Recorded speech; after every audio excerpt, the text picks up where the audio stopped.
One fire forms the frost, one flame for all things frozen. Now there is this theory in the physics of reality that all the electrons in the universe are the exact same single electron.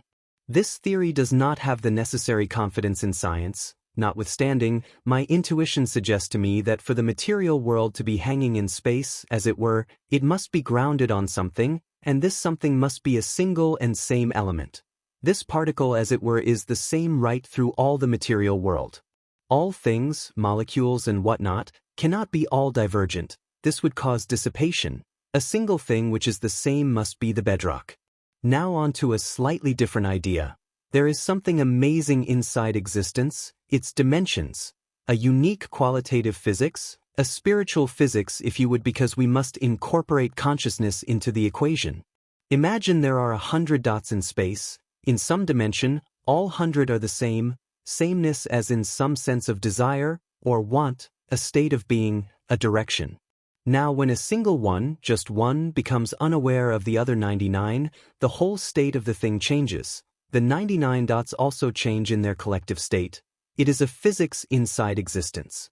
More practically, imagine if all of humanity in their collective focus of consciousness believes a single thing. Let's say forming the future of humanity through sentient machinery, then this will form into reality and will peg humanity into the layer of the material world. But if one mind becomes unaware, looks away into a different direction, then the whole changes states, which is to say, they must work a little harder. Whether people have quantum minds or not, I know humans through their minds can create worlds, send forth energy particles, or strings, or at least some sort of force onto another person.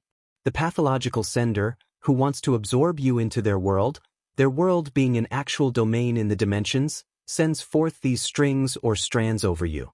But there is a remarkable physics here too. The particle strands, or whatever we call them, needs your own awareness of them, or at least your awareness of them to work more effectively. Your unawareness causes them to lose strength and wither over your own life and snap back to the sender. They snap back to the house or domain of the sender to cause destruction equal to the intention. Now in this dynamic, there is the physical sender with their brain, and then there is the concept of the sender in our brain. Because we don't see actual people, we really just trade with the person's image or concept which our brain forms of them. When I see a tree in the garden, my brain don't really see the tree, it sees a derivative thereof.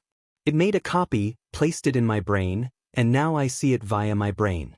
The problem with the derivative sender in our brain is that the derivative, a sort of pseudo-string of their dark wish from their consciousness, retains validity. That's the problem. The people in our mind have quantum validity.